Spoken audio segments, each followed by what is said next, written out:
Hadi. I'll say that again. Hadi. As you can see, I am channeling Elder McIntosh in my greeting to you. My name is Margot Parks, and I'm standing here as one of the co-leads of the Health Research Institute with Sarah Gray, who's online, sending her apologies, but going to be listening intently. And it's really a delight to reopen, to be back with you all in the same room, and to be launching this year's seminar series. We're really committed to ensuring as many Indigenous voices come through as possible in our series, and it's always a really neat way to begin in September. So we're delighted that we're going to have Jessie to be speaking later, but I'm going to leave those introductions to shortly when we introduce our seminar series for the year more formally. But to begin, I have a request for everybody, because by greeting you with Dakelth word, Hadi, it's also a way to acknowledge that we are here today on Kaitlaitane territory, but we don't, although we intended, have a Dakelth elder to open the series, which is something that we try to do. And so instead of that, what we're going to ask you to do is to, first of all, to stand, if you would, please.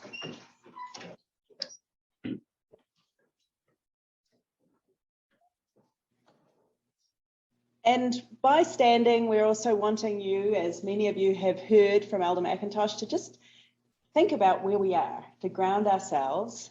And in a moment, we're going to take a minute to reflect and take a silent moment and then during that time, what we would like you to do is to think about other welcomes that you have had from elders into these territories, or in fact, any of the territories that you may have lived and worked and experienced, learned, loved, and all of the other elements of life. And reflect on what it means to you to be working in these territories.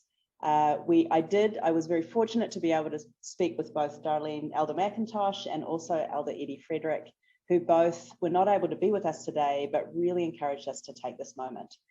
So we're going to spend a minute together reflecting on the territories that we are very fortunate to live and work on. I will be back to you in a minute.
So thank you for taking that time.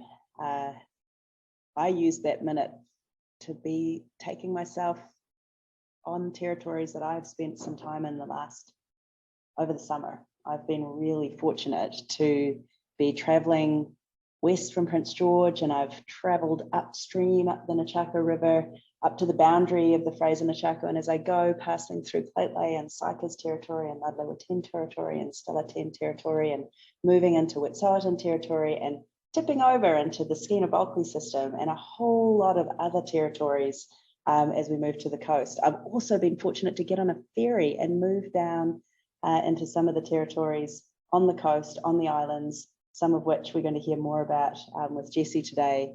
And all of us have our own version of what it means to be traveling through and learning from these places. So thanks for taking that time.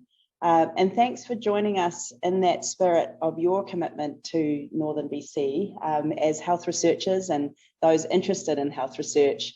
to be part of this session for the seminar. So you can sit down now, and I will be able to say to Elder McIntosh that I even saw people rolling their shoulders and kind of settling into their bodies, as she often is asking us to do.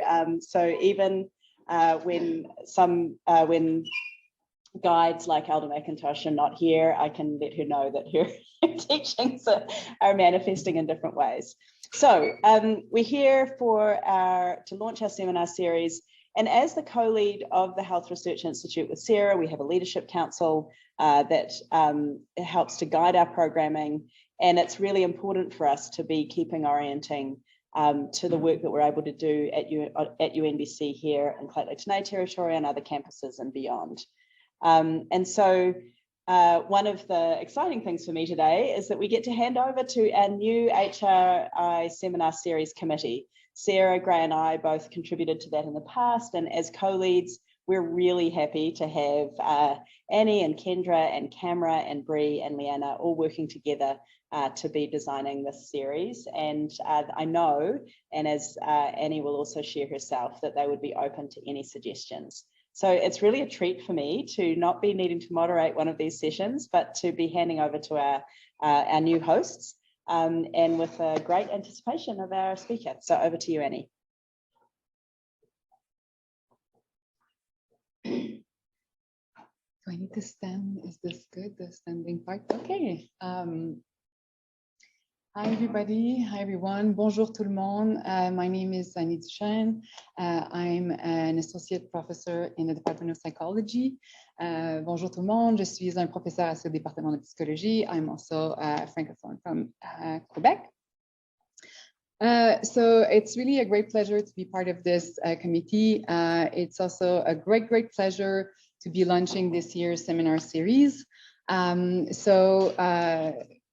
Again, we have created, we're extremely excited by this year's program, and we're always welcoming new comments and suggestions and feedback. So really don't hesitate to reach out to Bree, Leanna, or any of us if you have questions, comments, suggestions, because again, a big mandate of the HRI is to really build a community of health and wellness researcher. So I think this is really important, that the community building really built on a relationship where there's trust, where there's rapport, and where there's exchange. And it's very interesting, just to feed off of, I was reflecting on, I had the pleasure to listen one of the welcome by Elder McIntosh as a new Madame Chancellor, and how she beautifully talked about trust and the need for trust, and trust is something that you develop over time and you commit to it. So I was just thinking that in agreeing with this and reflecting on this, I also think that the way we're going to open this series is really in line with this. So very excited. Okay, I don't even remember how to switch slides anymore.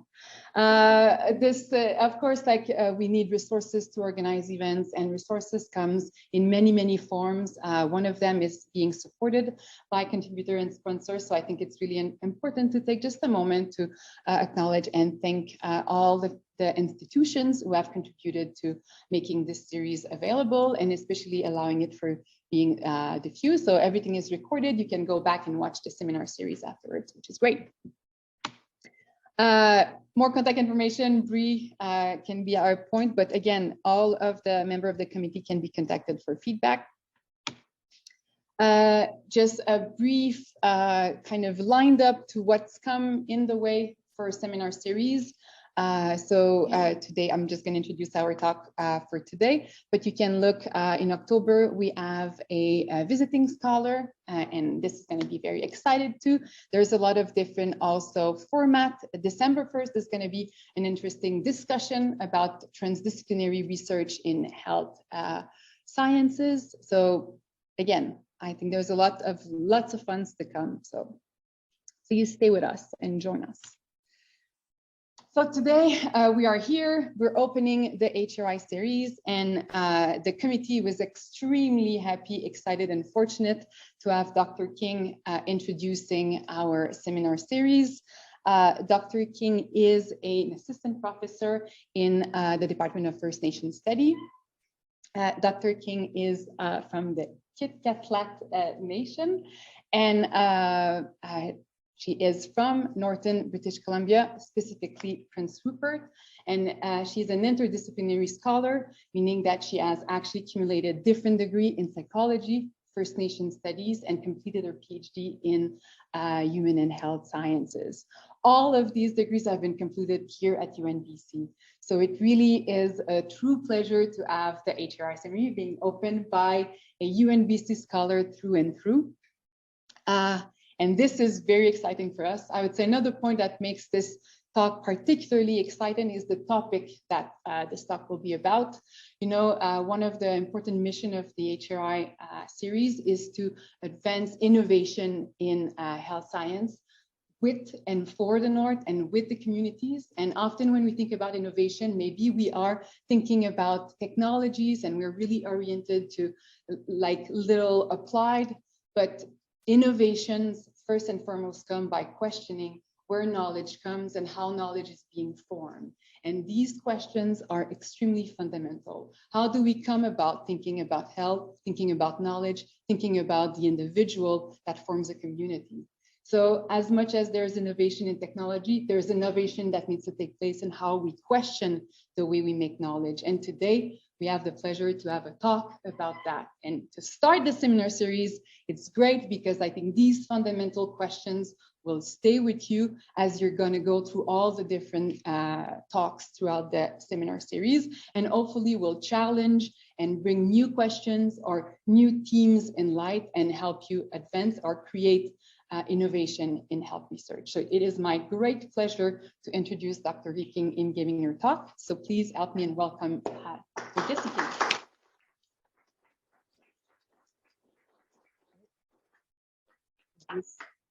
I'm like, where's your slide? One more. Oh, no, I'm gonna switch. No. Yeah, there we go. Oh, thank you. Oh, thank you.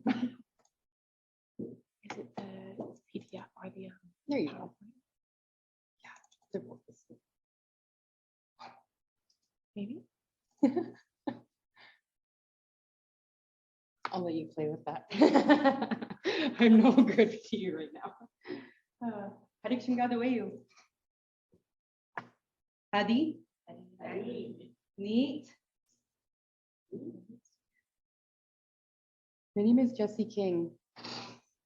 Hadik Shimga is my traditional name, which means a couple different things. The translation could be either swimming raven or raven who swims, which was my godfather's humor in my old swimming career.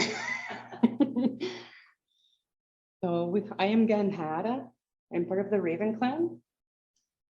My mother's side of the family originates in Kitkatla. We follow our mothers in Tsimshian communities, but I'm also of mixed European settler identity. And I make sure that I share that to folks because both of those parts of my identity are equally important. It's a conversation that's ongoing and ever changing, ever fluid. And we're always learning more about that. So I share that in order to encourage folks to also continue exploring your identities. Thank you so much to Margot for asking me a year ago to do this, and for Bree reminding me in August that this was coming. The fall is such a fascinating time right now. We're starting to see the changing of the seasons, and it's always a heavy time for me because I'm not in my home territories right now. And right now we would be out fishing, we would be out getting the last of the berries, usually picking them alongside the bear. But I would be home right now, we would be harvesting with the fall equinox coming. And we just saw the harvest moon on Saturday. Did anyone have a chance to take that in? What a beautiful and warm energy, and a super moon at the same time too. It was so spiritual. So as Annie introduced, I am in the First Nation Studies department as an assistant professor, but I've actually been here since 2005. And the first room that I walked into for Psychology 101 was this room right here.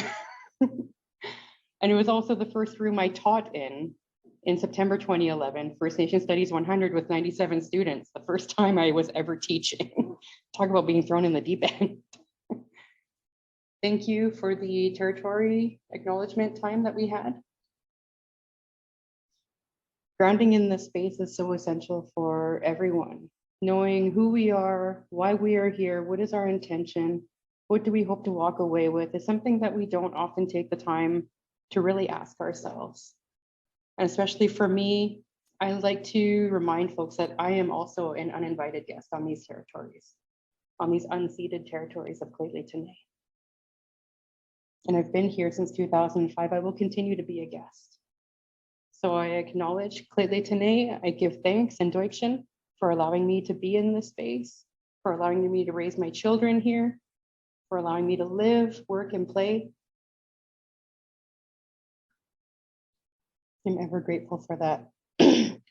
Some of my slides have a lot of personal piece to it. This is actually a painting that I did with Carla Aubuchon Joseph a few years ago in the classes she was hosting. And it's actually myself and the depiction of my two children flying in front of the harvest moon. So I thought it would be interesting to bring that back today, just to have that conversation. I always laugh because all of my paintings have silhouette animals because that's the limit of my skill level in painting. Positioning self is so integral to the work that we do in academic spaces, in healthcare spaces, in social work spaces, all of the spaces that we interact in.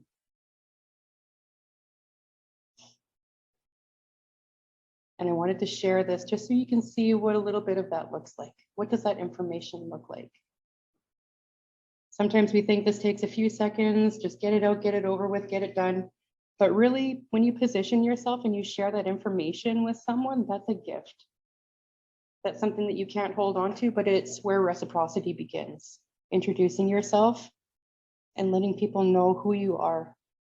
Why are you coming to them? What are you coming with? And these are my children. We like to walk a lot down at Cottonwood where the two rivers meet. And while we were taking that moment earlier, I was thinking about all the times I get to be out on the trails with my children, teaching them about Devil's Club, which is something that's really important to me right now, waiting for that first frost to happen so we can all go out and get some more Devil's Club. Also, it's rosehip season too, in case you're interested in rosehips. Coming very soon after the first frost is the best time to go get it. But make sure you take the seeds out of the berry before you eat it. Don't walk away and say, Jessie told me to just eat it off the bush. Make sure you don't eat the seeds. If you open one up, you'll see why. This picture here is the only remaining picture of all of my grandmother's generation, her brothers and her sisters, except for one. Nora snuck into the picture. She's one of the children. My grandmother came from a family of 11 children. And there's only one in this picture remaining now, my great auntie Vi. You can see myself, 15-year-old Jessie in the corner there, and my mother. It was the only time we ever had that many of the siblings all together in one space, and it's a powerful photo. It's one I carry with me almost everywhere. So I would invite you to take a moment to envision your positionality. We hear about positionality statements a lot in our conversations. It's starting to enter into academic speak a little bit more frequently now. But what does it really mean from an Indigenous perspective? And I would ask you just to take a few moments, whether it be in your mind or on paper, to envision, what is your positionality? What do you want people to know about you? As I mentioned before, it's the first gift that we can give to someone in an interaction. This is where reciprocity begins. We talk about trust in this context, trustworthiness. Sharing self is also that first step towards transparency and accountability. Not hiding things. Letting people know what they're going to come away with in this interaction with you. It's really valuing not only your time, but the time of the other person that you're interacting with. It really is that foundation of trustworthiness. So this picture was actually taken in Kitkatla when I was visiting. We were teaching a first aid course out there. And whenever I see this picture, I'm reminded of the day that we landed on the seaplane, which was a really sketchy ride. The landing was less than desirable. But we landed on the dock and we walked into the community, and there's only 3 roads in Kitkatla, and they all kind of circle into one another.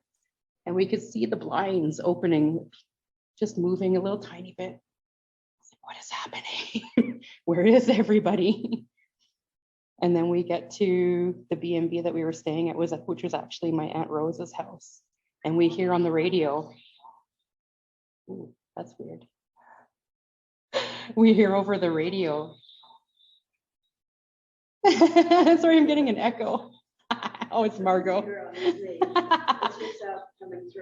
So we hear over the radio that every community member has, Jessie and Anne are here. Anne is my mother. And suddenly the windows started opening and they said, send them over for cake and coffee tonight. It's Maggie's birthday. And that was my first interaction, seeing all of my grandmother's brothers and sisters together and really learning why you don't say no to your elders, even if it's cake and coffee at 10 o'clock at night and you're 15 years old. I did not sleep last night. That night, I don't even think my eyes blinked for 48 hours. But I'm reminded of those memories and how unapologetic they were to just practice those protocols and give me those teachings. And that's why I've created this presentation and why I've been delivering it for about a year now.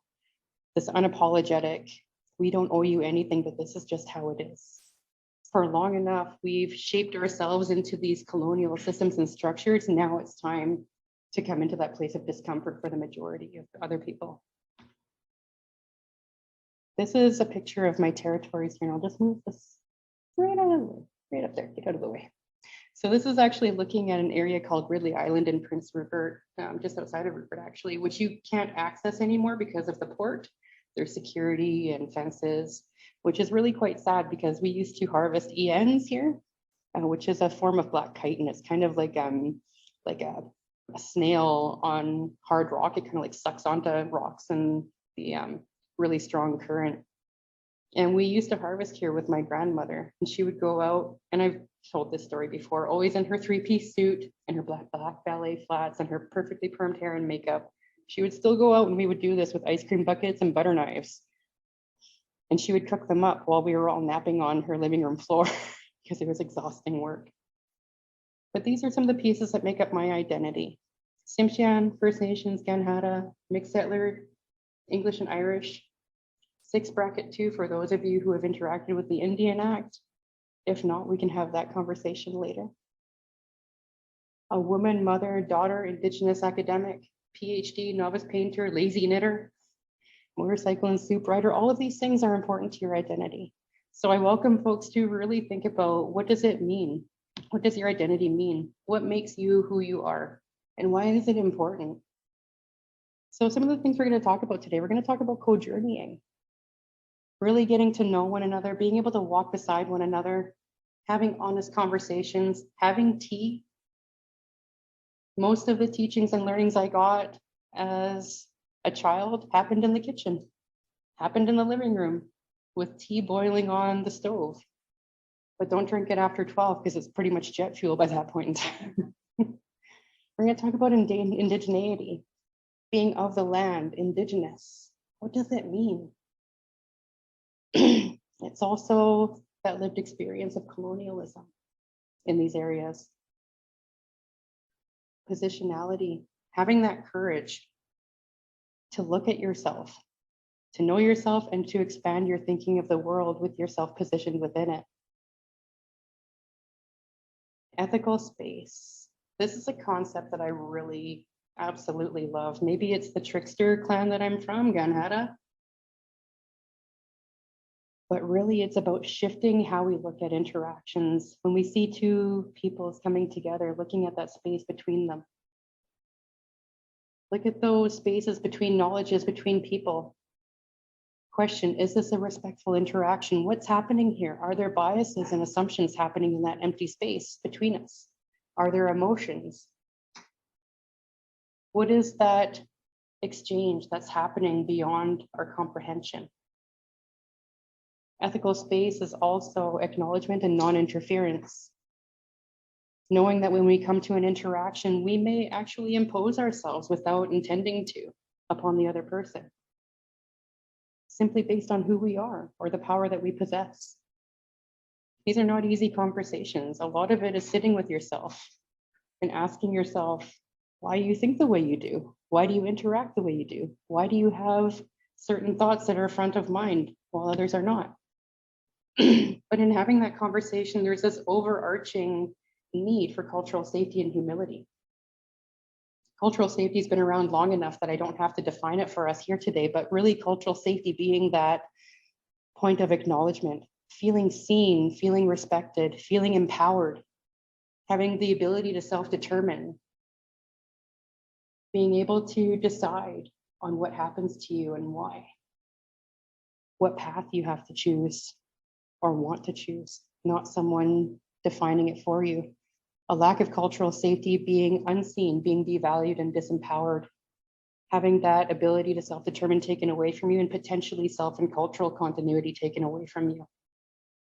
I introduced these two together, cultural humility as well, to really acknowledge that this is not a course that you take, a 1 to 10 step-by-step process. No, it's a constant revisit.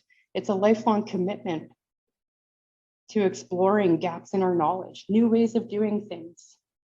It's an opportunity also to explore our ignorance. And if that makes you jerk in your seat, that's okay, because ignorance is a really fun concept to unpack, especially when it includes yourself. There's so many opportunities in here.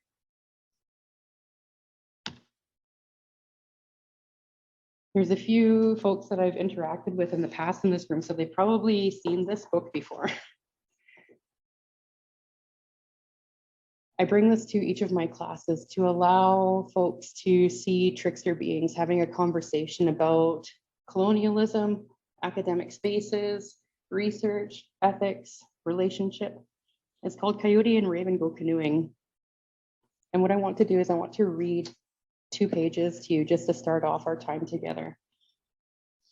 And with full disclosure that it can be quite complex, convoluted, let the teachings come to you. It may not come right now. It may come after this session. It may come in a week. It may come in January. I'm sorry. Something will just hit you and something will make sense. Something will grab you.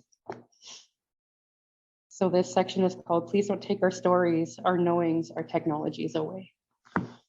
Remember, this is a conversation between Raven and Coyote, 2 trickster beings. Usually it's a lot of Raven talking and Coyote reacting to his ridiculousness. Please don't take our stories and bury them in your books about us.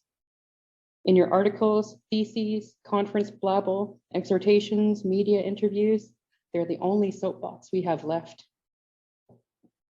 And it's where we keep our clean socks. How is it you want our stories, Professor X?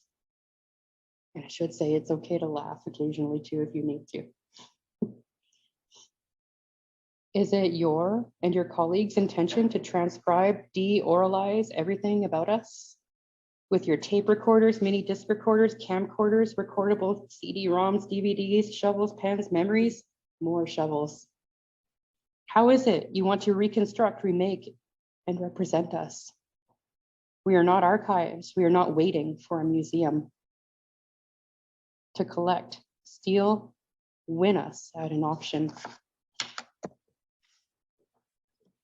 Usually over the phone, so nobody knows who the highest bidder is, a respected institutional collector, using public or philanthropic funds had the winning bid on us.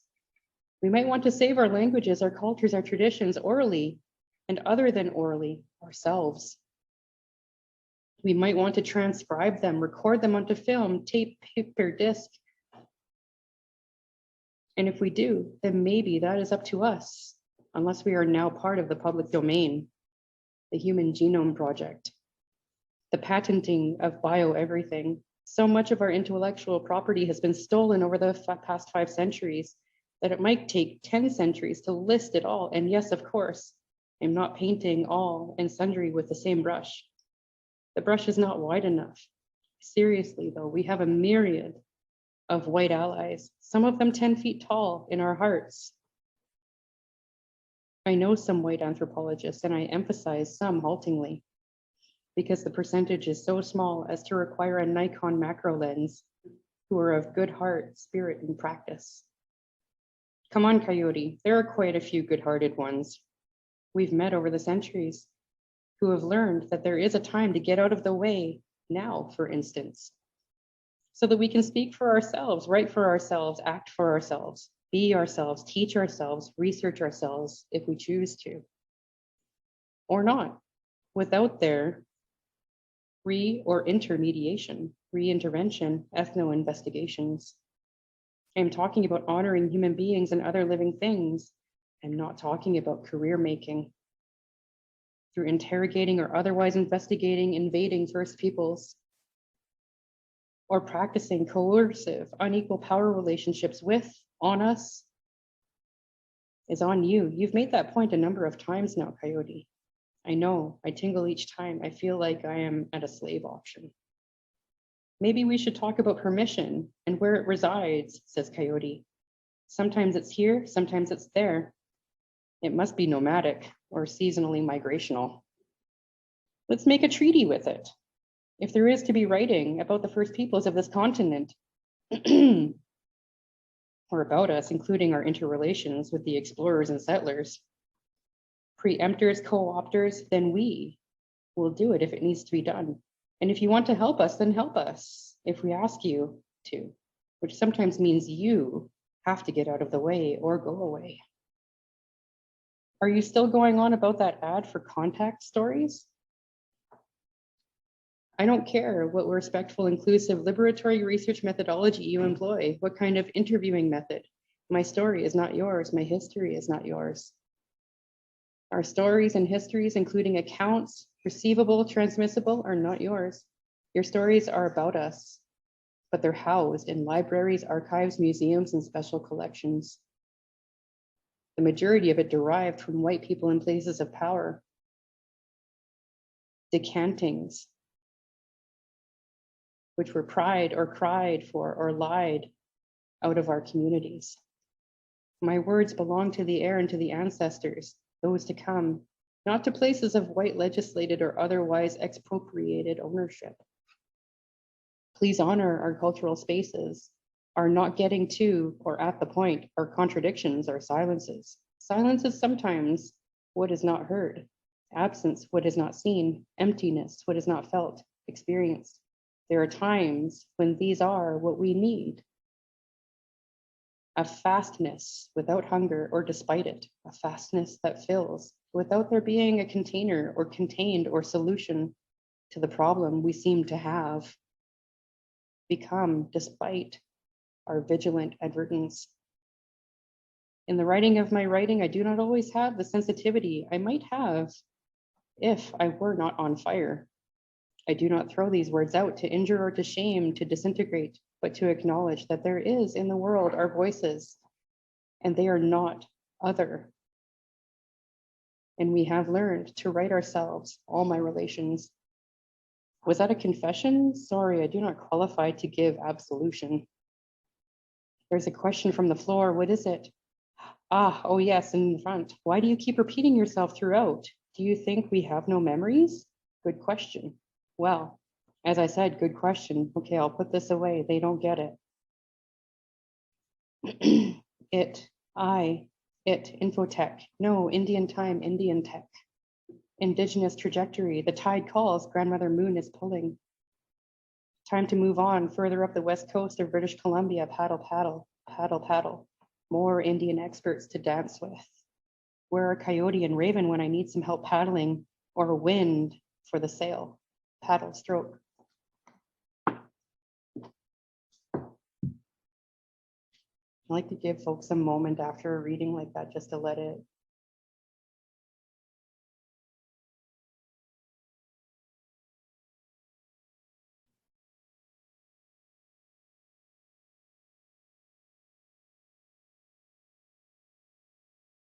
I love this reading because it gives us space to really critically look at what academia has done, what it could potentially become as well too, if we start looking at it from this perspective, if we give ourselves permission to be critical, if we give ourselves permission to look at ourselves. Why are we here? Why are we in these university spaces? Why are we doing health research? This is a pedagogy that I use in the classroom, this trickster philosophy. Taking a question, flipping it on its head, and then pulling it apart, and then putting it all back together. It's very messy, it's very emotional, but it's very revealing at the same time when we start exploring our discomfort, our unease when something looks messy. Also, as someone that possesses an Indigenous identity, it's always fun to turn the tables and make others feel uncomfortable. Discomfort, feeling uncomfortable, has a utility, it has a purpose. And it's not to turn our backs to it, but to look at it and to pick it apart, to be brave and courageous and ask why. Why am I feeling this discomfort right now? Then think about the generations of Indigenous peoples who have lived in that discomfort, that colonial mess that has happened. And maybe it gives you a tiny glimmer, little piece of glitter. It's that little piece of glitter on the floor after you do an art project with your kids that you find 20 years later. It'll give you a little glimmer of what that feels like, what it can look like.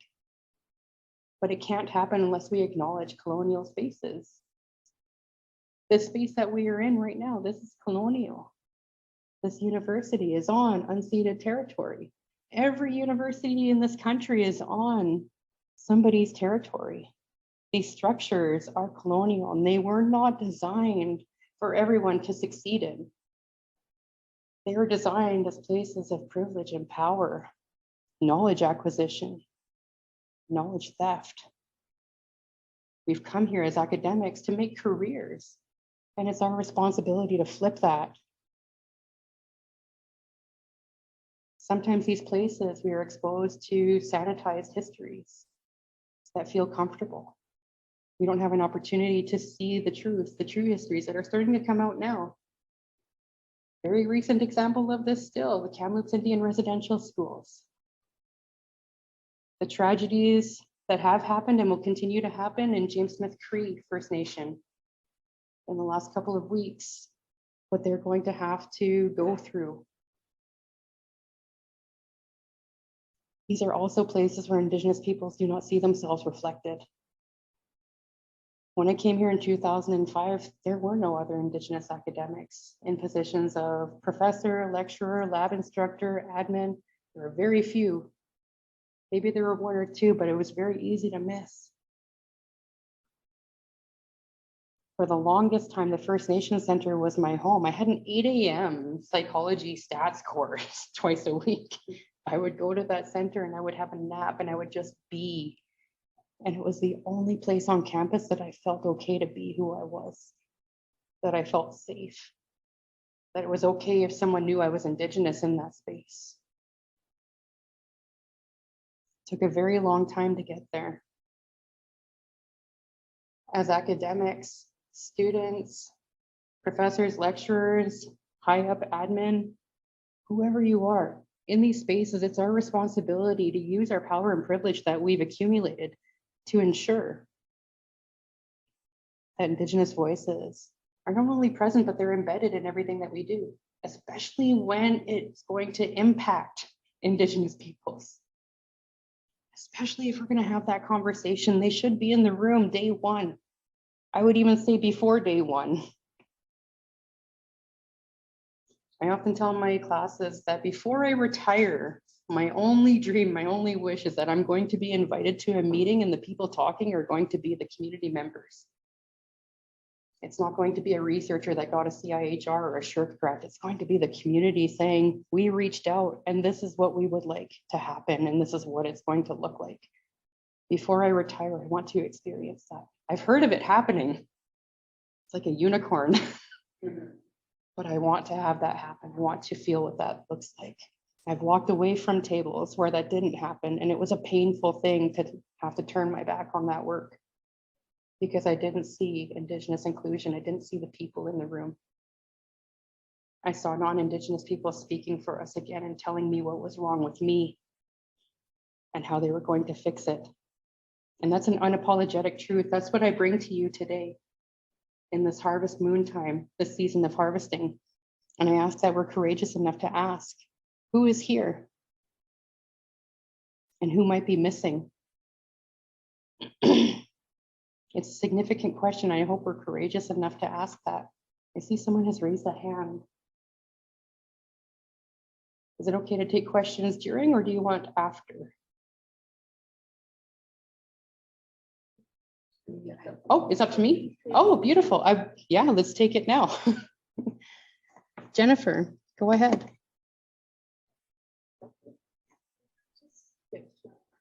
Oh,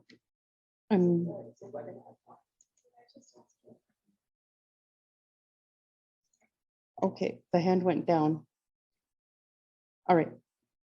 I will keep going, but I'm absolutely open to questions as we continue going through this. But now there it is. I want us to sit with this quote for a moment. I like to take moments of silence just to sit with something. As particular perspectives are built into our institutions, they become part of the way things are, and thus we participate intentionally or not in the support of a society that deflates the value of one culture while inflating the value of another.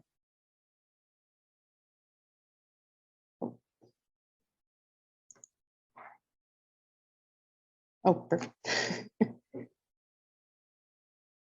I like to introduce silence into classroom spaces. And you can see people releasing tension in whatever way they need to. Silence is uncomfortable. I learned this a long time ago, sitting in quiet spaces with my grandmother and my grandfather. But that quiet space isn't empty. There are things happening in that space. So I really encourage in classroom spaces, if you do want to make sure that you're inclusive and making sure everyone is heard, to really take advantage of that silence. Let people be who they were meant to be and have that space and time to think. I was a university student for far longer than I care to admit, but I was never the person that shot their hand up right away to respond to something.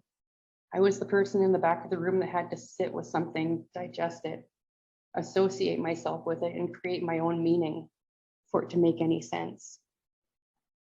Minds work in different ways. I introduce students to this idea of bring your knitting, bring your crochet, bring your doodling, anything that you need to support your learning, bring it, as long as you're present and you're engaged in some way and you walk away with something. I walked away with a beautiful crocheted rose last year. And I watched the student build it in front of me while we were talking about colonialism and discussions and First Nation studies.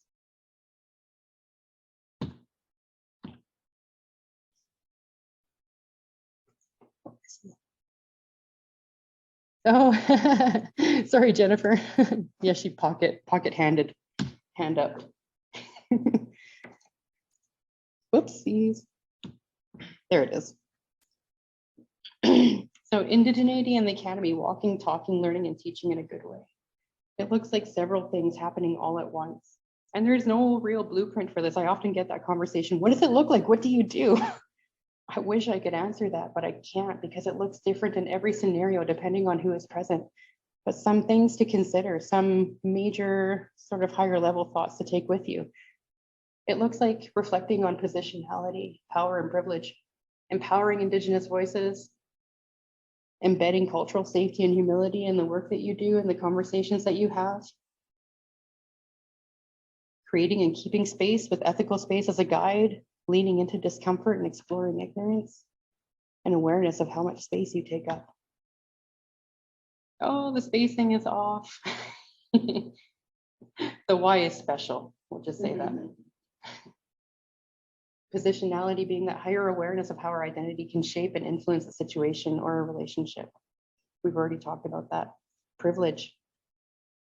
You can't see privilege. It's also not awarded equally. It's not earned either sometimes.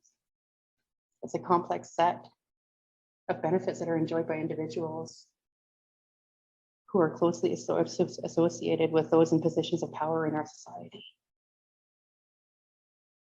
It's also not a choice, but what we can do is choose to acknowledge it and use it to benefit those around us.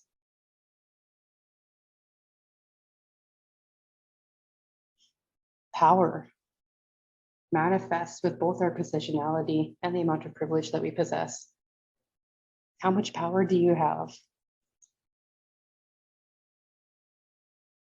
but also how does that power shape the impact that we make upon others? Empowering Indigenous voices, what does this look like? We often hear the term ally. I want to be an ally. Absolutely, but with that comes great responsibility and reflection to know when to step aside. With power and privilege also comes the awareness of knowing when you're not the one to be speaking to something, or being courageous enough to question someone. Can you tell me why you're speaking for this Indigenous community or this person right now? Why are they not here speaking to this? Amplifying Indigenous voices when those topics do come up. Getting out of the way and making sure the right people are speaking, but also questioning when they're not present. Where are the people in this space right now? It's a hard question to ask, especially if it's a colleague that you have to question. Even harder if it's yourself that you have to question. Why haven't I engaged? Why haven't I reached out to the community? Why haven't I talked to the band council before writing my proposal? It's also about doing your own research and not demanding to be taught. Think about the demands that we put on Indigenous communities alongside the demands that they already face. An example of this, years ago, I was traveling to a remote northern community. We were doing research on visions, wants, and hopes for child welfare in their community, without realizing that BC Hydro had flown into the community the day before in order to begin consultations on flooding their community again. Can anyone tell me who opened their door to us? 0 doors. Nobody wanted to talk about research, and that is okay. It was frustrating at the time, but that was okay.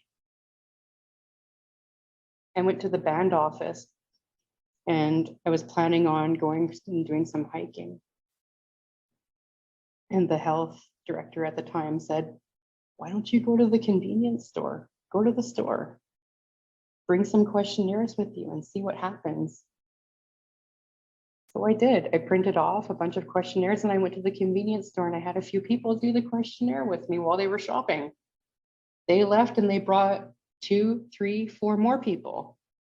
I had 121 responses in one day sitting in the convenience store, sitting across from the produce section, which the produce section, everything was rotten. There was nothing fresh. Nothing was cheap. $16 for a 4-liter jug of milk in 2009. That was going out in 2 days. And I'm watching these community members come in, and the cheap things to purchase, packs of Coca-Cola, packs of Ichiban, macaroni. And the reality set in. 121 questionnaires done in a convenience store. Empowering Indigenous voices is also listening to Indigenous people's communities when they tell us what they want, what they need, and what it needs to look like. Or if they have a story to give us, sitting down and listening to a story. We don't often have the luxury of that time, but we need to carve out that time in these academic spaces to do that, to push back. There's a really incredible article written by Newton in 2021. You'll see the reference slide at the end of this. But they talk about this phenomenon of being both Indigenous and a woman in academia and what cultural safety looks like. Each day we walk among conversations of history, colonial history, violence, myths and lies perpetuated against our people. But at the same time, we are trying to disrupt dominant worldviews and make sure students don't feel disengaged, that they don't walk away feeling hurt or traumatized by the things that we have to tell them. It's a huge responsibility, and sometimes those responsibilities extend to all things Indigenous very quickly. in these environments.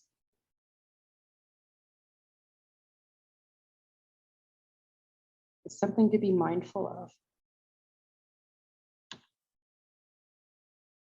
Cultural safety is when your entire being feels at ease. You do not feel threatened or defensive, alienated, or isolated. You feel supported, safe, secure, and protected.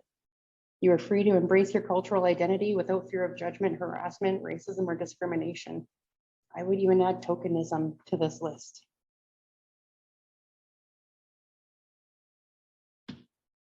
Creating and keeping space, but also using ethical space as a tool to do this. Using our privilege and power in these spaces to carve out those spaces.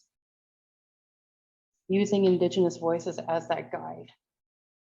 What does it look like to create that space? What do they need? I love ethical space. It's actually a legal concept developed by Roger Poole in the 1970s, but taken and shaken up a little bit by Dr. Willie Ermine in the early 21st century, using an Indigenous lens, talking about ethical space as the space that no one owns. It's that empty space between peoples, the space between diverse knowledge systems as well. But it's also an openness and a space for mutual respect and openness to one another's beliefs, worldviews, and how we see the world. It very literally is that space between peoples that we often see as empty. It's also possibly that space of discomfort as well. What is happening in that space? What biases are in that space? What stereotypes? What beliefs are in that space? It's sort of that electricity is the best way to describe it, that electricity between people in a conversation that we don't often reflect on. It can feel uncomfortable, and I encourage folks to lean into that discomfort. Don't turn away. Don't turn away from it. Unpack it and ask, why do I feel uncomfortable in this scenario right now? And especially if it's working with Indigenous peoples, think about the discomfort that they experience on a daily basis, walking in through these halls, walking into a hospital. A really amazing experience I had in 2016 or 2017, I'm forgetting my years now. At Northern Health, we worked with the communities in and around Prince George and Clayton to talk about an art piece or a plaque. It was supposed to be about this big hanging in the hospital. And it turned into actually a wall about this big right beside patient registration if you've ever been in the hospital. And it's this beautiful depiction of Indigenous peoples on this rainbow landscape talking about we are so happy to have a place where we can come and heal. And we unveiled that piece, and within 5 minutes, there were two Clayton elders, two elderly men standing in front of it. And one of my colleagues walked up and says, "Do you want to know more about this? Is there something I can help you with?" And one of them said, "That's my language." And it hit me at my core to hear him say that, because I heard his voice shake when he said it, because he saw himself in that hospital for the first time. And to think what that meant for him, what stories was he going to take home and tell his family? It didn't fix everything, but it was a small step. Exploring our ignorance can cause discomfort because it feels bad. It feels like we've done something. It feels like guilt. It feels like shame. And those are all valid feelings, all valid emotions. But really, you don't know something until someone tells you, hey, you don't know. And that's okay. Ignorance is only bad if it's willful, if it's a choice. But ignorance can also be an opportunity to learn, to create new relationships. It has an inherent utility. So ask why you feel this way. And ask, is there something that I can do in this moment or in the days to come to alleviate that discomfort from ever happening again? What learnings can I take advantage of? Can I check out University of Alberta's Indigenous 101, which is a free course, by the way? It's a free 8-module course that you can take that introduces history from an Indigenous lens, colonialism, Indigeneity. You'll learn about treaties, you'll learn about relationships, you'll learn about a lot of the truth that was hidden from many of us when we went through the education system. I went through a high school where we didn't talk about anything Indigenous. I learned Russian, Greek, and American history with a little smattering of Canadian history. There was nothing Indigenous until my 12th year when we had instructors from a neighboring community to mine come in and teach us some of my language. That was it.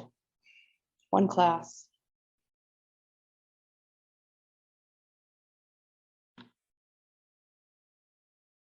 This is always an uncomfortable slide. We'll lean into it. Settlers, how much space do you take up? This is a really abstract thought to think of how much space you take up. What role do you play in this space? Should I be speaking right now? What role do I play? And how can I make this better? It's going to allow you to tune into your environment, to know who is around you, what is happening.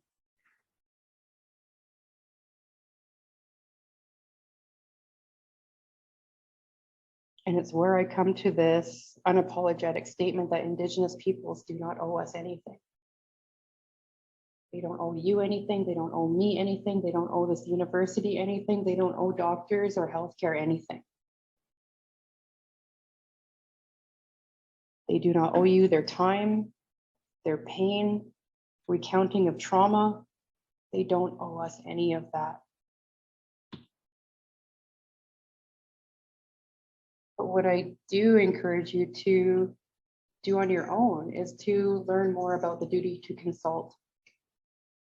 What does that look like? What does consultation look like? You can find this in the Library of Parliament. It's a document produced in 2019, and it breaks down this concept of the duty to consult, a legal duty to consult Indigenous peoples.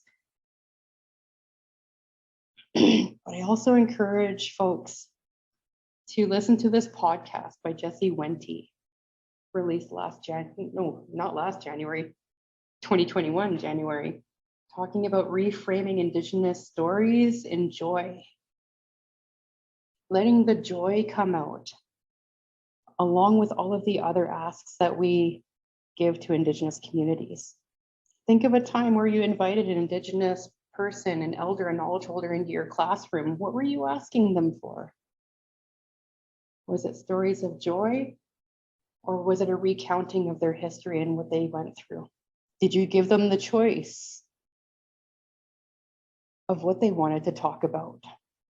When I invite guest lecturer, elders, and knowledge holders into classroom spaces, I ask them, is there something that you would like to talk about? Is there something that you want to give to the students? I never ask them the guiding question, can you come and tell us about your residential school experience, which, while sounding ridiculous, happens more often than we care to admit. I ask, what would you like to bring to this space today? And how can I make sure that I keep you safe? I walk out and I walk them into the classroom. Sometimes I drive them up to the university. Whatever makes them feel comfortable, that's what matters. So listen to this Reframing Indigenous Stories and Joy podcast by Jessie. It's more of a CBC interview podcast, but it's still quite beautiful. Reflect on how often Indigenous peoples are called upon to teach us their histories, trauma and pain. Open events that may not actually directly benefit them or their people. How often do we do that? And how can we reciprocate to make sure that time and that energy is respected and acknowledged? So while Indigenous peoples do not owe us anything, we owe them our ears. We owe them space and our humility.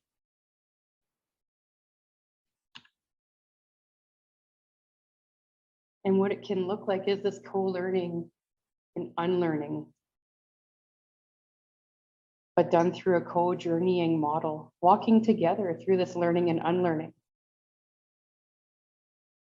I really see Indigenous bodies as forms of resistance in these spaces. I gave myself permission to say Indigenous peoples don't owe us anything. I couldn't say that 2-3 years ago. Heck, I couldn't have said that last year until I sat and reflected on my grandmother's teachings. The way she taught me was so unapologetic and beautiful. This is the way it is. It's up to you to make sense of it and to know that it's important. It's not my job to teach you, but this is what I can give you. These are the tools that I can give you. That's how she taught us. Learning should also be collaborative and respectful. We're in these spaces where many people are discovering who they are. I was a 23, 24-year-old Tsimshian woman in 8166 learning about residential schools for the first time from a non-Indigenous professor. An amazing non-Indigenous professor. I adored this person. But that was my experience. And going home that evening to phone my mother and ask, did you know about this? A lot of this learning and teaching, a lot of these histories have been hidden. There's a huge amount of responsibility that we have now to continue unpacking that and make sure it still remains important and relevant.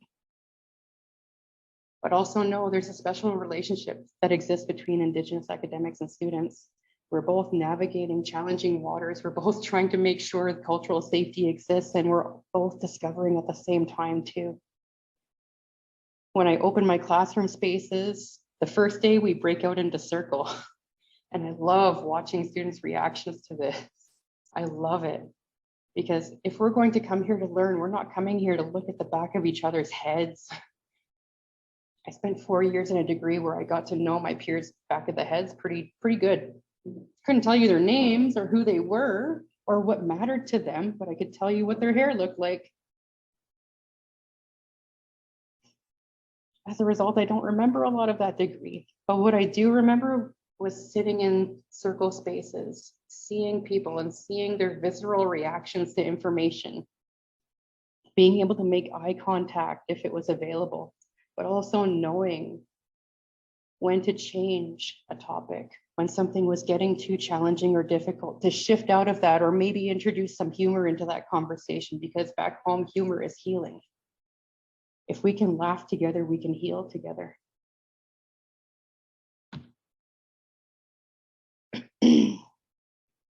So what I leave each of you folks with is just a reminder of the significance of the work that you do, how important you are, and to challenge you to do this identity work, do this positionality work, do this silence work.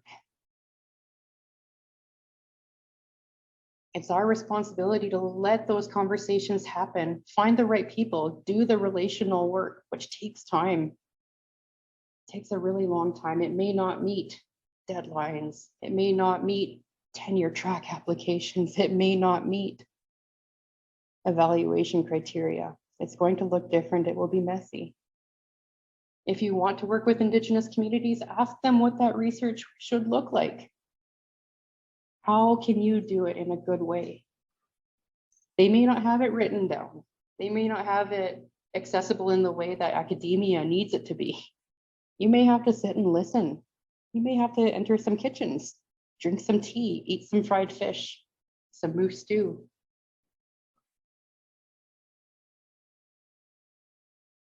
But listen and watch for them when they come out. I want to share this quote with each of you. It's from an amazing article by Heather Castledin and many other folks. And it talks about this idea of what timelines look like in Indigenous communities. My dean asked me 2 years into my project why I hadn't published yet out of it. And he had no idea what I was talking about when I told him I spent the first year drinking tea, because it took several visits to the community, a lot of patience, and sitting down and talking to people and deciding how would be the best way of going about this, getting them to a point where they trusted me to be a partner in doing research with them. and to do it the right way before we ever really even embarked on collecting any kind of data. And I leave you with this quote, but also this trickster pedagogy that I'm going to try out here. Think about the directionality of trust. We always hear, oh, the Indigenous community doesn't trust us. Indigenous peoples don't trust doctors. Let's shift that for a moment and ask, where is the trustworthiness in this conversation? Saying that Indigenous communities don't trust places the directionality and the impetus upon that community. It's not their job to create trust. It is up to us to earn trustworthiness.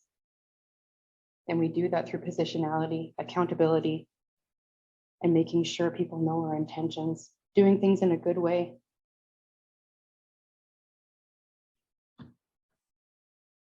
Going back to the slide for a moment, I want to leave you with these words, Hagolian Algiaxian, which is walk gently, speak gently in my language. Something that I'm practicing now because it was something taken away from my family. I only heard my grandmother speak our language for the first time when I was 29 years old, and she was gone 2 years later to stomach cancer.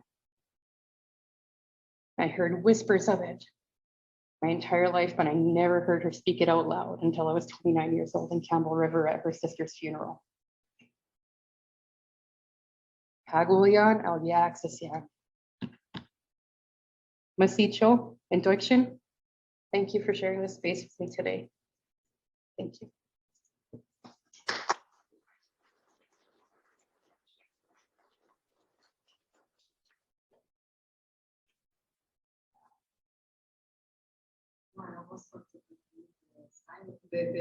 I'm very anxious person and your thought and the acknowledgement of this place. Mind blowing and Thank you. Silence. Yeah. Silence and sitting is always nice. reflecting on everything that's been said here, that's just like, again, so many thoughts of how what we're doing, and the way we are doing people in this space, and is part of how we can build trust. And then if people don't owe us anything, I think very important things. And I think people are owning it and feeling it. But I see that there's questions. And, and those questions, I see they're growing. Definitely an eagerness to engage in conversation. Yeah, I saw a hand go up over here. I'm sorry, my peripheral vision is awful. Oh, okay, that works. It's Jennifer's from earlier. Oh, okay.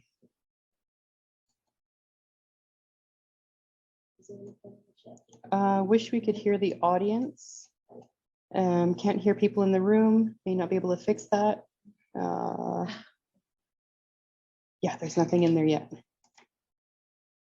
I wonder if anyone does have a question in the room, can they come up to this mic and ask the question so we make sure folks online can hear it?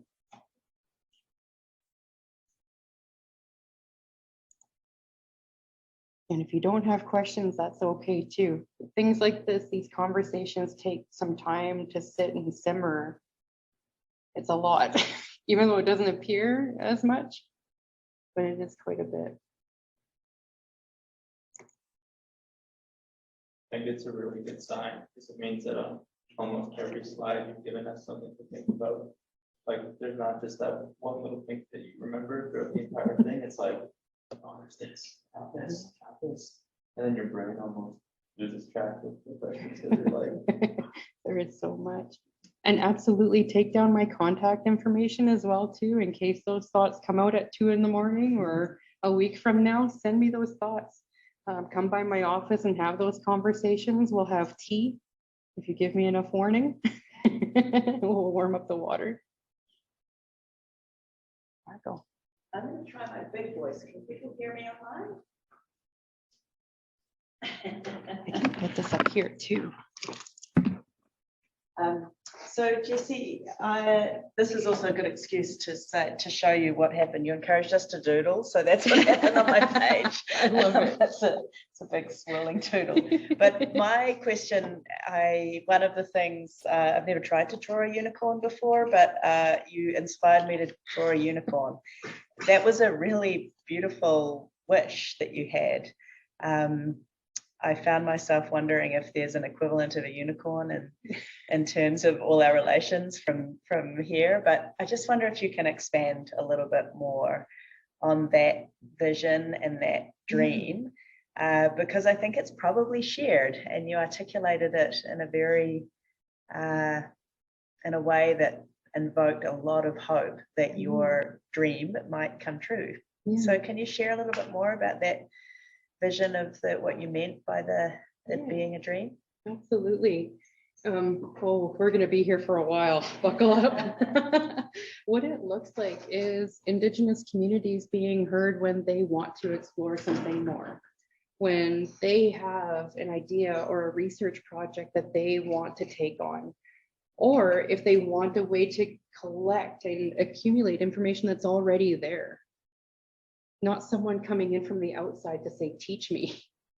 Is partially what that looks like. And I got a taste of a little bit of this work when I was with Northern Health. We would go out to these groups called AHICs, Aboriginal Health Improvement Committees. And we weren't there to direct.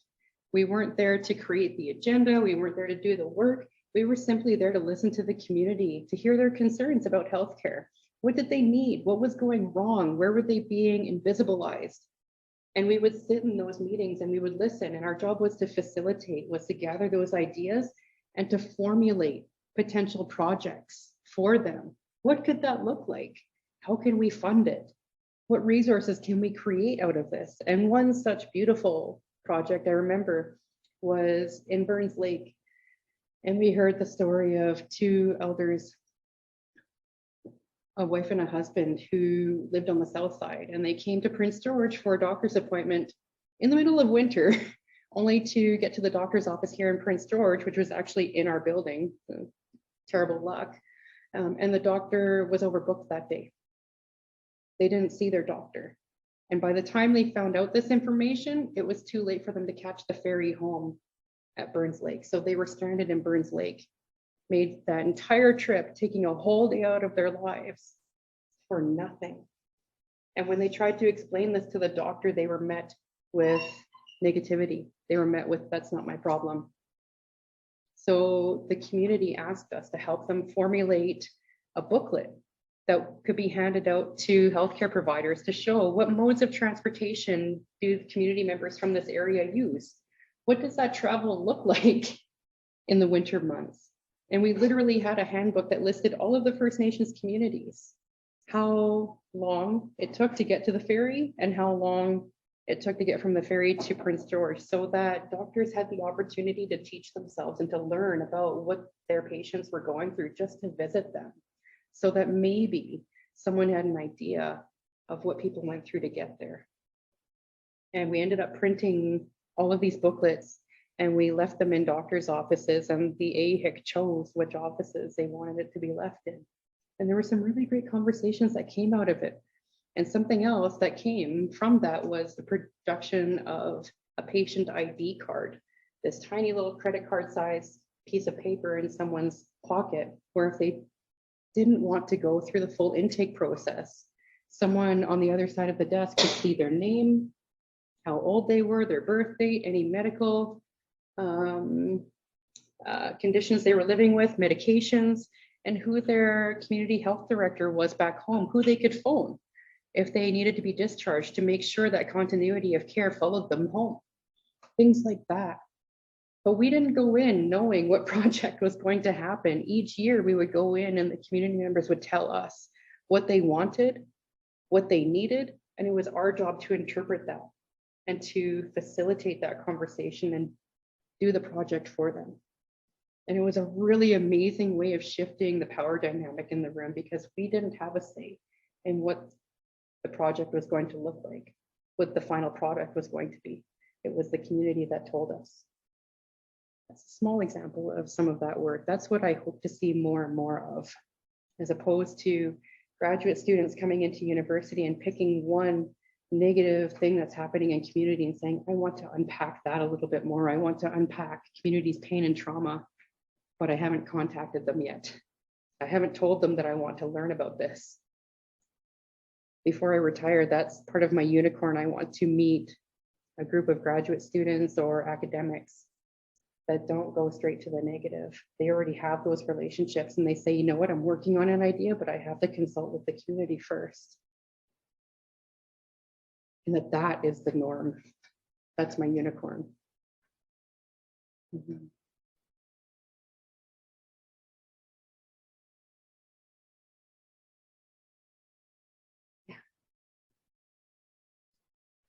Thank you for your talk.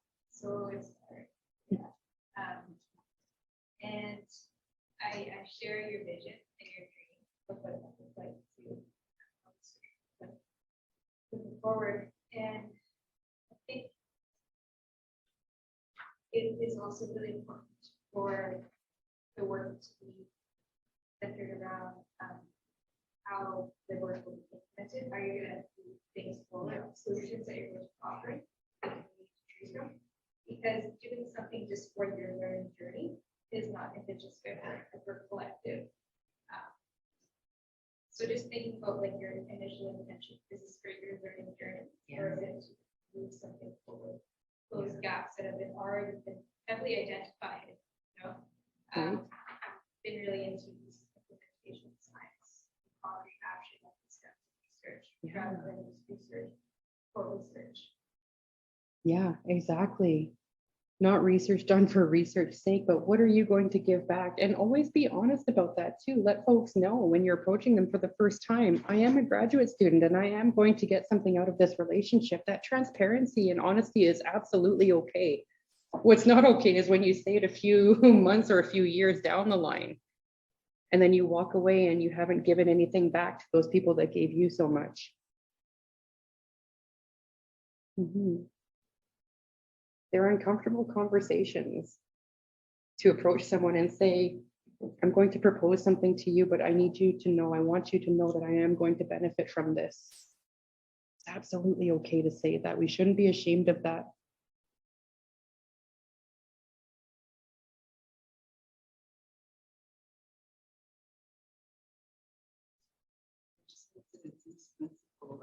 Again, like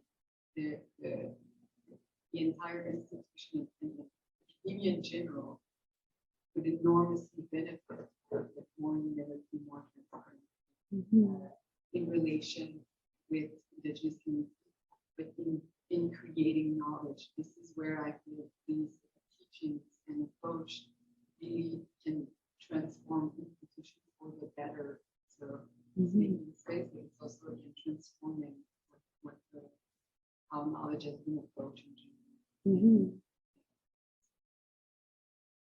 So far, which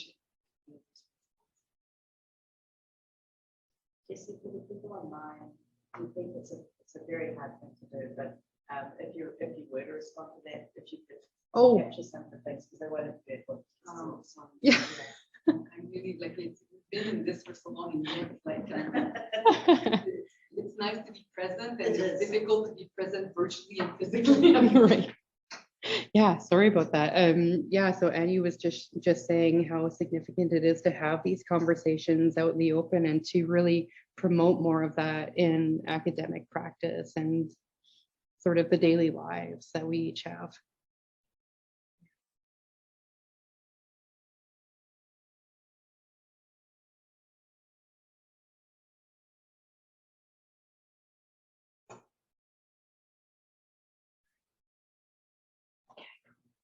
No. Yes, absolutely, you can, of course.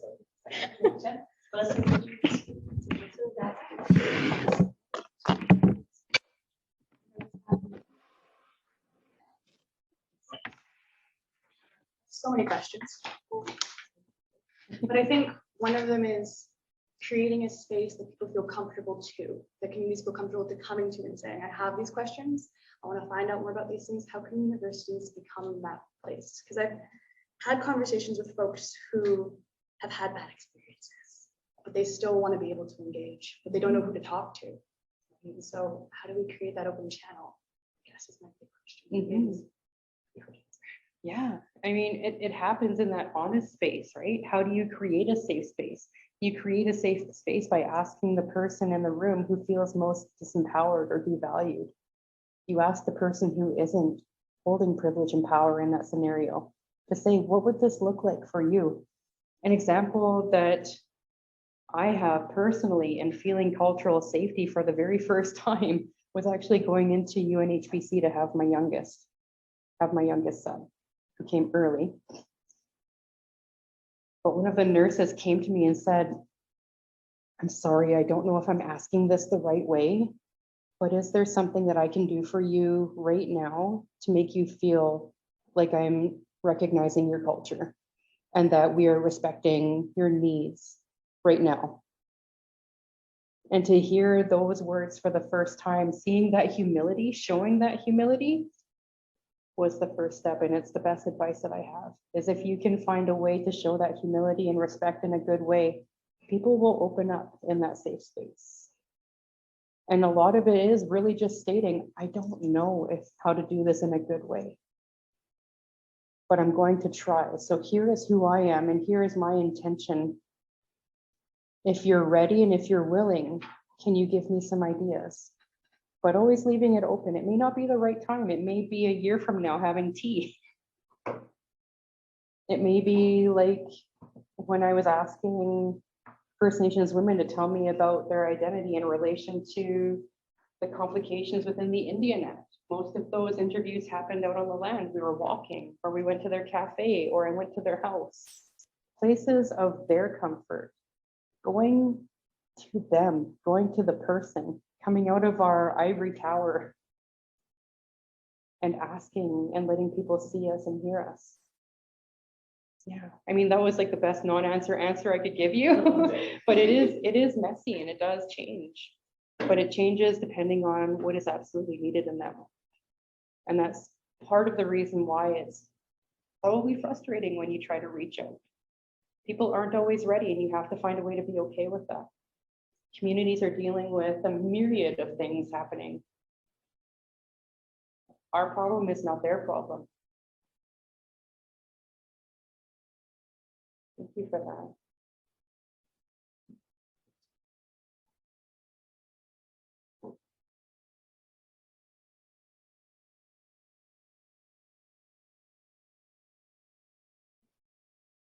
I think you might be good.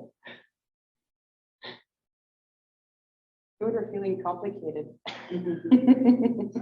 I always love leaving lecture rooms and having it look like a complete mess and chaos and destruction because of circle work, and just turning off the lights and closing the door. We'll leave that for now. It's okay to leave things messy. It's okay to feel uncomfortable. It's okay to unpack things, knowing that you're probably not going to be able to put it back together the way it looked before. It's not supposed to look the way it looked before. It's going to look different. That's transformation, and that's opening these conversations, having that bravery and that courage. So thank you. So thank you again for holding space with me. I'm sad.